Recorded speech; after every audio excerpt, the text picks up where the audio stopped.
बदलते भारत की शान।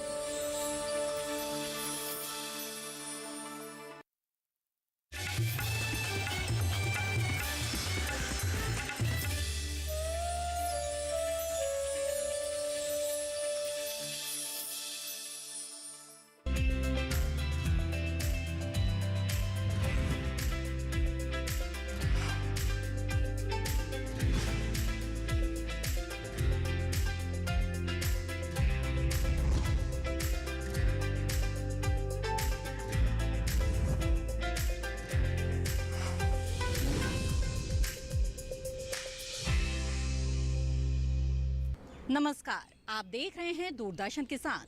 कार्यक्रम सफल किसान में आप सभी का स्वागत है। मैं हूं आपके साथ मोनालिसा। सफल किसान एक ऐसा कार्यक्रम है जिसमें हम आपको देश के कोने कोने से उभरती प्रतिभाओं से रूबरू कराते हैं। दोस्तों, जरूरी ये नहीं है कि नया काम करके ही सफल हुआ जाए। पुराने काम को नए तरीके से करके भी कामयाबी हासिल की जा सकती है। आज सफल किसान में हम गुजरात के एक ऐसे ही किसान की बात करेंगे जिन्होंने इसे सच कर दिखाया है। ये लंबे समय से केले की बागवानी कर रहे हैं, लेकिन जब इन्होंने खेतों में नई तकनीकों का समावेश किया तो कामयाबी कदम चूमने लगी। तो आइए आज सफल किसान में जानते हैं किसान धीरेन्द्र कुमार देसाई के बारे में।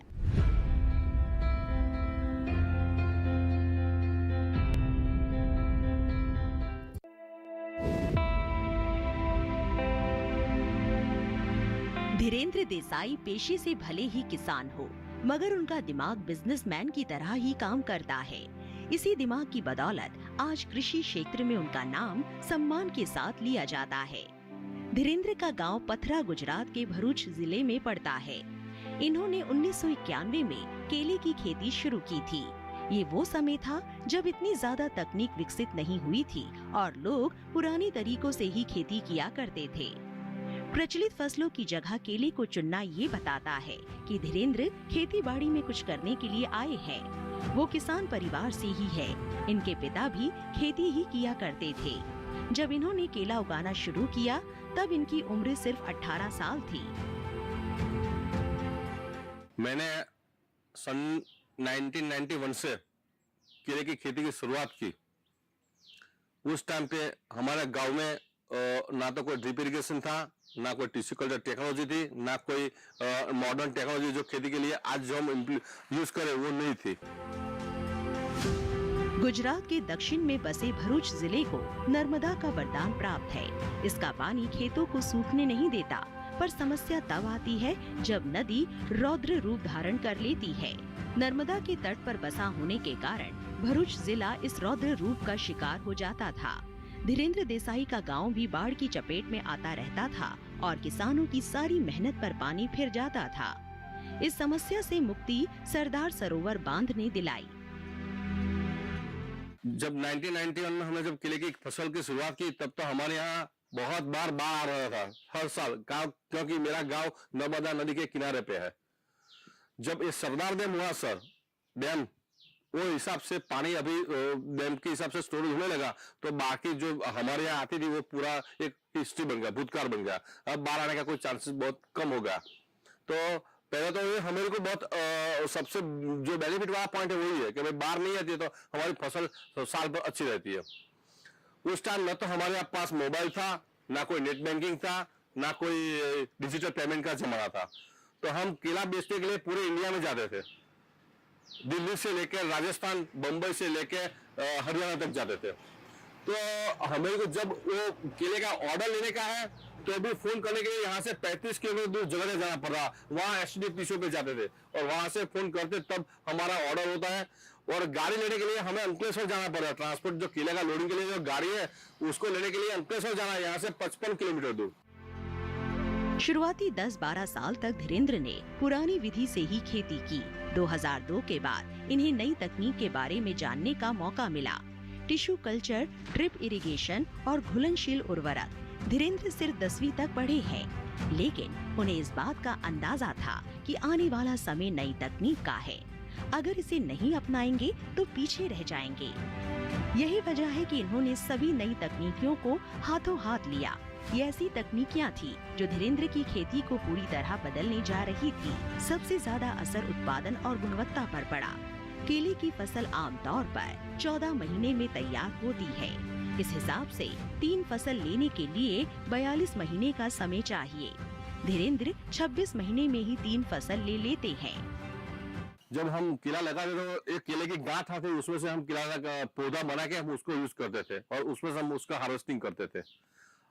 2002 के बाद 2004 के बाद हमने टिश्यू कल्चर टेक्नोलॉजी और ड्रिप इरिगेशन और ये वाटर सॉल्युबल फर्टिलाइजर और नई नई टेक्निक का उपयोग करके आज हम 26 महीने के इतने छोटे समय में 3 बार केला का हार्वेस्टिंग करते हैं। फॉरेन के लिए एक्सपोर्ट क्वालिटी के 3 बार केला काटते हैं 26 महीने के शॉर्ट टाइम में। ये पूरे इंडिया में कहीं भी इतने कम समय में केला नहीं काटते। धीरेन्द्र की खेती को उन्नत बनाने में सबसे बड़ा योगदान टिश्यू कल्चर तकनीक का माना जा सकता है। इस विधि से तैयार पौधे एक जैसे और समान आकार वाले होते हैं। साथ ही इनमें बीमारी की संभावना भी कम रहती है। इसके अलावा पूरी फसल एक साथ तैयार हो जाती है और 95% पौधे विकसित होकर फल देने लगते हैं। कम बीमारियों की वजह से ही टिश्यू कल्चर विधि से उगाई फसल में लागत की कमी आती है। धीरेन्द्र निर्यात बाजार से भी जुड़े हैं, इसलिए उनके लिए गुणवत्ता बहुत ज्यादा मायने रखती है। जब 1991 से हम जब केले की शुरुआत की, खेती की शुरुआत की, तब हम केले की खेती में केले की गांठ से हम बुआई करके उसके पेड़ में से हम केला का लुंगन निकालते थे। जब हमने टेक्नोलॉजी अडॉप्ट किया, टिश्यू कल्चर, ड्रिप इरिगेशन, तो वो केले की जब गांठ लगा रहे तब हमारा 14 महीने में एक बार केला काटते थे और 12 से 15 टन पर ईयर उसका हमको उत्पादन मिलता था। आज जब हमने tissue culture technology, drip irrigation, उस टाइम हम फ्लोर इरिगेशन में उसका पानी इरिगेशन पौधों को देते हैं। अब जब हमने टेक्नोलॉजी मतलब में ड्रिप इरिगेशन करवाया, टिश्यू कल्चर लिया, बायोन्यूट्रिएंट मैनेजमेंट लिया, इंटीग्रेटेड बायोन्यूट्रिएंट मैनेजमेंट का उसका यूज किया, फिर उस टिश्यू कल्चर टेक्नोलॉजी से जो गांठ लगा रहे तब हमारा केला में यूनिफॉर्मिटी से उसका फ्लावरिंग नहीं आता था। तो आज 20 मन 100 मन 2 दिन के बाद 1000 मन केला, ऐसा एक यूनिफॉर्म में उसका हार्वेस्टिंग नहीं आता था। साल में 3 महीना केला काटते थे हम। अब जब टिश्यू कल्चर का जब टेक्नोलॉजी हमने उसको अडॉप्ट किया तो यूनिफॉर्म में उसका फ्लावरिंग आया, यूनिफॉर्म में उसका हार्वेस्टिंग आया और जो हम 15 टन केला काटे थे उसकी जगह आज 35 से 40, 45, 49 टन पर एकड़, 49 टन पर एकड़ उसका हमें उत्पादन मिला है केले में 9 महीने के समय में। जब हम 14 महीने में एक बार केला काटते थे, अब हम 26 महीने में 3 बार केला काटते हैं, जब हमने टेक्नोलॉजी उसको अडॉप्ट किया तब। केला सदाबहार फल है। इसकी मांग हर समय और हर जगह बनी रहती है। बाजार से ये कभी गायब नहीं होता। इसके अलावा ये वर्ग और हर उम्र के लोगों के बीच एक समान रूप से लोकप्रिय है। केले की इस खासियत ने भी धीरेन्द्र को सफल किसान बनाने में महत्वपूर्ण भूमिका निभाई है।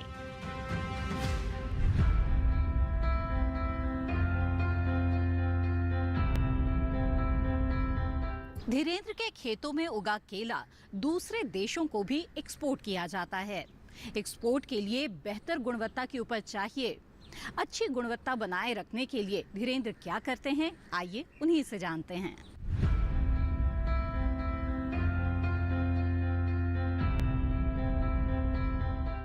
केला का जो डोमेस्टिक मार्केट है उसमें इंटरनेशनल मार्केट में जो क्वालिटी के जो मेंटेन करना है बहुत डिफिकल्ट बात है, लेकिन वो भी हम करते हैं। वो कैसे करते हैं, वो उसमें उसका एक क्राइटेरिया होता है कि उसको पहले तो डिफ्लावरिंग करना पड़ता है, पहले तो उसको बर्ड इंजेक्शन मारना पड़ता है और थ्रिप्स कंट्रोल करने के लिए, बाद में उसका डिफ्लावरिंग करना पड़ता है, फिर उसको बिक्स कटिंग करना पड़ता है, फिर उसका जो मैच्योरिटी टाइम आता है, उसका जो रिक्वायरमेंट है 42 से 44 कैलिब्रेशन का, जो इंटरनेशनल मार्केट में 9 इंच का लंबा है, और 42 से 42 का जो उसका कैलिब्रेशन है, वो हिसाब की क्वालिटी मेंटेन करके उसका एक्सपोर्टर देखते हैं कि हाँ ये माल वहां चलने वाला है, तब हम उसको एक्सपोर्ट करके रेट करके उसको देते हैं।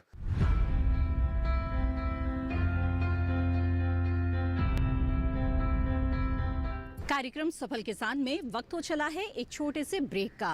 ब्रेक के बाद आपको बताएंगे कि धीरेन्द्र ने अपनी खेती को उद्यम का रूप कैसे दिया। आप बने रहें दूरदर्शन किसान पर।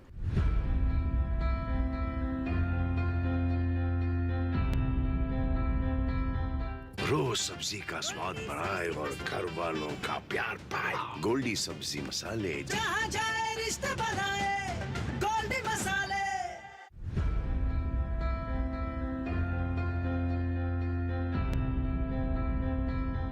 ब्रेक के बाद आप सभी का फिर से स्वागत है। आप देख रहे हैं कार्यक्रम सफल किसान, जिसमें आज हम बात कर रहे हैं गुजरात के एक कामयाब किसान धीरेन्द्र कुमार देसाई की। 1991 में धीरेन्द्र ने केले की खेती बस यूं ही नहीं शुरू कर दी थी, बल्कि उनका इरादा हमेशा से खेती को उद्यम के रूप में स्थापित करने का था और इसलिए इन्होंने एफपीओ का गठन कर डाला, जिससे उन्हें मार्केटिंग में काफी मदद मिली।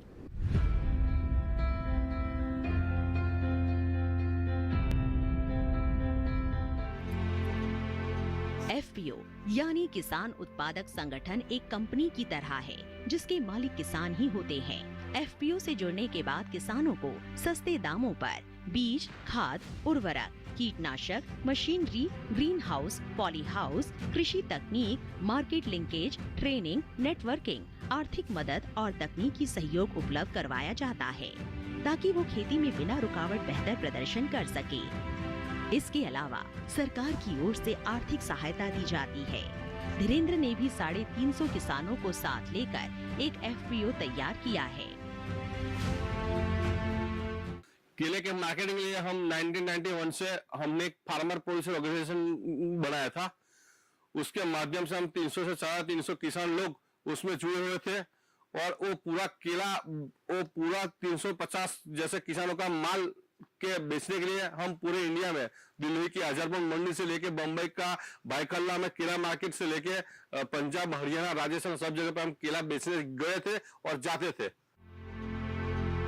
धीरेन्द्र के पास अपनी 25 एकड़ जमीन है और 15 एकड़ जमीन उन्होंने बटाई पर ले रखी है। इस तरह कुल 40 एकड़ पर खेती कर रहे हैं। इनका प्रमुख काम केला उगाना ही है, लेकिन खेती में फसल चक्र बहुत जरूरी है। इसके बिना मिट्टी की उपजाऊ शक्ति कमजोर हो जाएगी, जिसका असर उत्पादन पर भी पड़ेगा। फसल चक्र के रूप में वो जूट और दूसरी फसलें उगा रहे हैं। इसके अलावा उन्होंने सरकारी योजनाओं का भी भरपूर उपयोग किया है।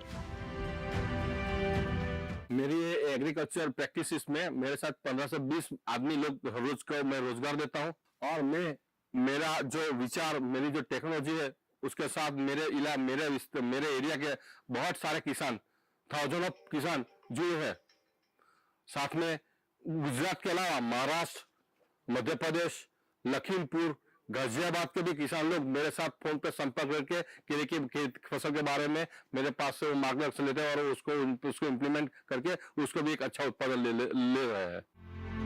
कम पढ़े लिखे होने के बावजूद धीरेन्द्र ने अपने खेतों में वैज्ञानिक विधियों को अपनाया है और खेती शुरू करने से पहले पूरा अध्ययन किया। ये कृषि के अलग अलग विषयों पर आयोजित संगोष्ठियों और सम्मेलनों में गए। यहाँ से उन्हें नई नई जानकारियाँ मिली, सरकारी सहायता के बारे में पता चला, योजनाओं की जानकारी हासिल हुई और इस बात का भी अंदाजा हुआ कि खेती का क्षेत्र असीम संभावनाओं से भरा है। हमारी ये टेक्नोलॉजी के लिए सरकार का भी बहुत बड़ा टेक्नोलॉजी डेवलपमेंट और इम्प्लीमेंट करने में सरकार का भी बहुत बड़ा अहम रोल है। पहले हमारी सरकार एक किसान को 4 हेक्टेयर में टिश्यू कल्चर की लिमिट में वो सब्सिडाइज करते थे और ये ड्रिप इरिगेशन के लिए वो भी एक कंपनी बनाया, गुजरात ग्रीन रिवोल्यूशन कंपनी। तो टिश्यू कल्चर और ड्रिप इरिगेशन भी सरकार ने बहुत ज्यादा पैसा सब्सिडी के रूप में किसान को दिया, साथ में उसने टेक्नोलॉजी भी दिया किसानों को। अभी रिसेंटली सरकार ने ऐसा जो 4 हेक्टेयर की लिमिट उसको उठा के जो भी किसान 4000 छोड़ लगाएंगे, 4000 प्लांट लगाएंगे, उसको पर 5 रुपया सब्सिडाइज करके उसको प्रोत्साहित कर देंगे, तुम केला लगाओ, हम आपको 5 रुपया देंगे सब्सिडी में। वो हिसाब से सरकार ने भी बहुत ज्यादा किसानों का आर्थिक उत्पादन और आर्थिक पैसा और टेक्नोलॉजी का यूज करे, वो हिसाब से उसको मदद की है। धीरेन्द्र देसाई खुद भी अच्छी कमाई कर रहे हैं और 15-20 लोगों को रोजगार भी दे रहे हैं। इसके दूसरे किसान भी इनके संपर्क में रहते हैं और अपनी खेती को उन्नत बनाने के तरीके सीखते रहते हैं। इनके पास महाराष्ट्र, मध्य प्रदेश और यूपी से भी किसानों की फोन कॉल्स आती हैं।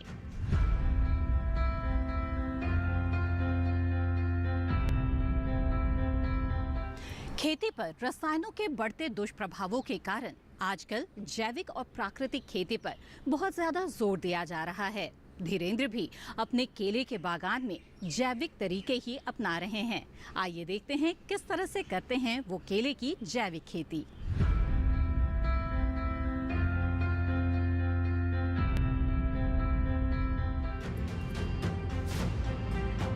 रासायनिक उर्वरक और कीटनाशक न सिर्फ फसलों को जहरीला बना रहे हैं, बल्कि वो पर्यावरण और मिट्टी की उपजाऊ शक्ति के लिए भी हानिकारक हैं। बहुत से किसान ज्यादा उपज के चक्कर में रासायनिक उर्वरकों की मात्रा बढ़ाने लगे हैं। इससे खेती की लागत भी बढ़ रही है और फसल की गुणवत्ता भी प्रभावित हो रही है। धीरेन्द्र को चूंकि गुणवत्ता का खास ख्याल रखना होता है, इसीलिए वो रासायनिक उर्वरकों के इस्तेमाल से बचने की कोशिश करते हैं। तो सवाल ये है कि धीरेन्द्र फसल की पोषण जरूरतों को फिर पूरा कैसे करते हैं। हमारे ये टेक्नोलॉजी के लिए हम जो भी सीखे, हम कुछ भगवान तो थे नहीं, हम सब सीख के आए। हमें भी बहुत सारे सरकार के सपोर्टिव सेमिनार कॉन्फ्रेंस में बोल के हमें आमंत्रित किया और सब किसानों को लोग आमंत्रित करके नई नई टेक्नोलॉजी के बारे में आविष्कार करते हैं और वो जो लोग उसको इम्प्लीमेंट किया है वो सब लोग आज अच्छी तरह से ये टेक्नोलॉजी अच्छी खेती कर रहे हैं और अपना अच्छा आर्थिक उत्पादन और पैसा की कीमत बढ़ा रहे हैं। मैंने सरकार के पास से ड्रिप इरिगेशन सब्सिडी भी लिया, टिश्यू कलर टेक्नोलॉजी का भी सब्सिडी लिया। उसके साथ में जाके बहुत सारे कॉन्फ्रेंस में और सेमिनार में जाके अच्छी नई नई टेक्नोलॉजी सीखा और वो मेरे खेत में आके मैंने उसको इम्प्लीमेंट किया और उसका मेरे को ये आउटपुट मिला है। सरकार जैविक भोजन उपलब्ध कराने के मिशन में लगी है।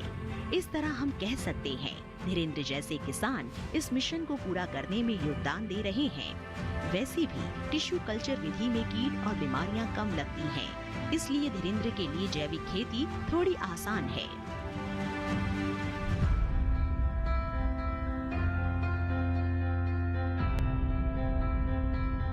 इसी के साथ कार्यक्रम सफल किसान में वक्त हो चला है एक और छोटे से ब्रेक का। हम जल्द हाजिर होंगे। आप बने रहें दूरदर्शन किसान पर।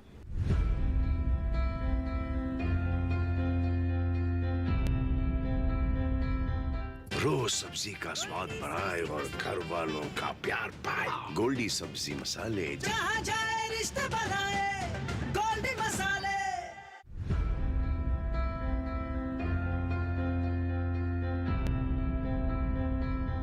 ब्रेक के बाद आप सभी का फिर से स्वागत है कार्यक्रम सफल किसान में, जिसमें आज हम बात कर रहे हैं गुजरात के धीरेन्द्र कुमार देसाई की।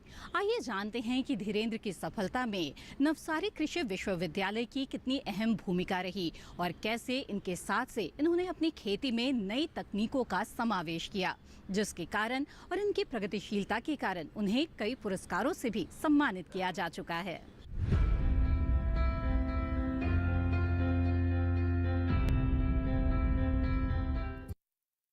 धीरेन्द्र अपनी फसल को लेकर बेहद गंभीर हैं और नई तकनीक को लेकर जागरूक भी। केले की खेती को उन्नत बनाने में उन्हें जहां से जो सहायता मिलती है उसे ले लेते हैं। यहां तक कि उनके खेतों में ड्रोन का भी इस्तेमाल हो रहा है। धीरेन्द्र के पास अपना कोई ड्रोन नहीं है, इसके लिए उन्हें सागर सहाय से संपर्क करना पड़ा। सागर की कंपनी किसानों के बीच नई तकनीक को लेकर कई तरह से काम कर रही है। वो हर दिन किसानों को मौसम की जानकारी उपलब्ध करा रही है और मिट्टी की सेहत का भी ख्याल रख रही है। धीरेन्द्र सॉइल हेल्थ के मामले में भी सागर सहाय की सेवाएं ले रहे हैं। हमारी कंपनी एग्रीकल्चर के अंदर नई नई टेक्नोलॉजी के साथ फार्मर को जोड़ने का काम करती है। जैसे वेदर स्टेशन है, सॉइल टेस्टिंग है। सॉइल टेस्टिंग भी हम फार्मर के फार्म पे जाके ऑन स्पॉट 10 मिनट्स के अंदर उनको सॉइल टेस्टिंग का रिपोर्ट दे देते हैं, तो फार्मर को आइडिया आता है कि उनको कौन सी खाद डालनी है या नहीं डालनी है, उनकी सॉइल का हेल्थ कैसा है। और सेकंड, हम ड्रोन स्प्रे, जो गवर्नमेंट ऑफ गुजरात और भारत सरकार जो ड्रोन स्प्रे के लिए हर एक फार्मर की हेल्थ के लिए ड्रोन लाई है और ड्रोन से हर एक फार्मर के लिए ड्रोन से स्प्रे हुए फार्मर की हेल्थ अच्छी रहे बराबर है। और हमारे प्रोग्रेसिव फार्मर धीरेन्द्र भाई हमारे साथ वो केले का एक्सपोर्ट इंपोर्ट करते हैं, तो वो हमारे साथ जुड़े हैं और उन्होंने भी उनके फार्म में और उनके गांव के अंदर ड्रोन से पहली बार केले के अंदर स्प्रे करवाया हुआ है और एग्रीऑन कंपनी की हर एक सर्विस उन्होंने लिया हुआ है। उन्होंने उनकी जमीन के लिए हेल्थ का जो हमारा प्रोग्राम है वो उन्होंने करवाया हुआ है, और हम लोग डायरेक्ट फार्मर को डे टू डे अपडेट देते हैं कि नेक्स्ट आपका वेदर कैसे रहने वाला है और आपको क्रॉप में कौन सा डिसीज आने वाला है। धीरेन्द्र की इस कामयाबी में नवसारी कृषि विश्वविद्यालय का भी योगदान है। इस विश्वविद्यालय के तहत एक हॉर्टिकल्चर कॉलेज भी चल रहा है, जो पढ़ाई के साथ साथ किसानों को तकनीकी मदद भी मुहैया करा रहा है। अभी ये गुजरात जो राज्य है, यहाँ पे उद्योग और कृषि दोनों ही बड़े तीव्र गति से विकास कर रहे हैं। और गुजरात में कृषि की बात करें तो जो दक्षिण गुजरात है वो उद्यानिकी कटोरे के नाम से जाना जाता है, और यहाँ उद्यान विज्ञान का बहुत ही अच्छा स्कोप है। और यहाँ जो उद्यानिकी से जो संबंधित किसान हैं बहुत ही अच्छा कार्य कर रहे हैं। इनमें से एक किसान धीरेन्द्र भाई, वो पथरा गांव के धीरेन्द्र भाई है, वो केले की बहुत ही उन्नत कृषि कर रहे हैं, और ये इनको राज्य सरकार का जो उद्यानिकी विभाग है वो भी सहायता प्रदान कर रहा है, तथा नवसारी कृषि विश्वविद्यालय से भी ये काफी तकनीक जो है वो लेते हैं और उनको अपनाते हैं, और बहुत ही अच्छी उम्दा किस्म के जो केले का उत्पादन कर रहे हैं, तथा वो दूसरे किसानों को भी अच्छी जो तकनीक है उनका ज्ञान देते हैं, तथा क्वालिटी जो केले का प्रोडक्शन कर रहे हैं। मार्केटिंग के उस्ताद धीरेन्द्र के खेतों में उगा लगभग हर केला किसी न किसी काम का है। गुच्छों की कटाई के बाद वो प्राप्त केलों को 3 हिस्सों में बांटते हैं। सबसे उम्दा क्वालिटी का केला निर्यात कर देते हैं। दूसरे दर्जे का केला घरेलू मार्केट में काम आ जाता है, और इससे भी कम क्वालिटी के केले का चिप्स बन जाता है। ये नितेश भाई का कारखाना है। वो 9 साल से चिप्स बनाने के काम में लगे हैं। पूरे गांव से केले खरीदते हैं। धीरेन्द्र का केला भी इन्हीं के पास आता है। मैं पाने था गांव के अंदर केला चिप बनाता हूँ, और पूरा गांव के अंदर से केला लेता हूँ, और सबको यहाँ रोजगार भी देता हूँ। और धीरेन्द्र भाई के साथ यहाँ केला चिप बनाता हूँ, और यहाँ 9 साल से मैं चिप बनाता हूँ, एक्सपोर्ट भी करता हूँ, और लोकल मार्केट में भी माल देता हूँ। केला चिप्स के अंदर 3 तरह की चिप बनती है, और छल्ली बनती है, और मिर्ची वाली बनती है, और मरी वाली चिप बनती है, लंबी बनती है। तो मेरा काम है। मैं यहाँ प्रोसेसिंग करके बेचता हूँ, तो चिप ज्यादा दिखती है और केला का निकाल हो जाता है उधर। धीरेन्द्र देसाई के काम की गूंज उनके राज्य में ही नहीं बल्कि राष्ट्रीय स्तर पर भी सुनाई दे रही है। उन्हें 20 से ज्यादा राष्ट्रीय और 10 से ज्यादा राज्य स्तर के पुरस्कार मिल चुके हैं। 2018-19 के बाद तो पुरस्कारों की झड़ी सी लग गई है। मुझे आईसीआर भारत सरकार का कृषि और कल्याण मंत्रालय से आईसीआर का Indian council of research ICR का जो नेशनल अवार्ड है जगजीवन राम फार्मर अवार्ड, वो 2020-21 में 1 लाख रुपए के इनाम के साथ भारत सरकार ने दिया था मेरे को। 2018 और 19 में आईएआर ने मुझे innovative farmer of the year के अवार्ड दिया था। 2019-20 में आईएआर ने आईआर फेलोशिप भी दिया था, इंडियन फार्मर फेलोशिप अवार्ड 2020-21 का भी मेरे को दिया। इसके अलावा देश के बहुत सारे यूनिवर्सिटी और हॉर्टिकल्चर की जो संस्था है उसने भी मेरे को इनोवेटिव और हॉर्टिकल्चर का बहुत ज्यादा अवार्ड दे चुके हैं। करीब मुझे 20 से ज्यादा नेशनल अवार्ड और 10 से ज्यादा स्टेट अवार्ड के अवार्ड मेरे को मिल चुके हैं। 2018 में 20 फरवरी को माननीय प्रधानमंत्री ने एक नेशनल कॉन्फ्रेंस का आयोजन किया था। 2022 में किसानों की आय 2 गुनी कैसे होगी, उस पर एक राष्ट्रीय कॉन्फ्रेंस, नेशनल कॉन्फ्रेंस वगैरह, उसमें मुझे कृषि मंत्रालय से आमंत्रित करके मेरा भी एक विचार, मेरे पास से भी एक सुझाव लिया था। मेरा जो सुझाव था वो किसानों को पैसा और सब्सिडी देने से उसकी आवक डबल नहीं हो सकती है। किसानों को एक टेक्नोलॉजी देना चाहिए, वो टेक्नोलॉजी देने के बाद उसका एक इम्प्लीमेंटेशन होना चाहिए। इम्प्लीमेंटेशन होने के बाद उसमें अपडेट भी होना चाहिए टेक्नोलॉजी, और अपग्रेड भी होना चाहिए। साथ में से जो जगह पे सिंचाई की व्यवस्था नहीं है वहाँ उसको इरिगेशन फैसिलिटी बढ़ाना चाहिए, तब किसानों की आवक डबल हो सकती है। प्रधानमंत्री श्री नरेंद्र मोदी ने किसानों की आय 2 गुनी करने के संबंध में सुझाव मांगे थे। धीरेन्द्र देसाई ने भी अपना सुझाव भेजा था। इनका मानना है कि सब्सिडी के बजाय अगर किसानों को नई तकनीक उपलब्ध कराई जाए और फिर उसे अपग्रेड भी किया जाए तो ज्यादा फायदेमंद होगा। यही बात प्रधानमंत्री को भेजे सुझाव में भी थी।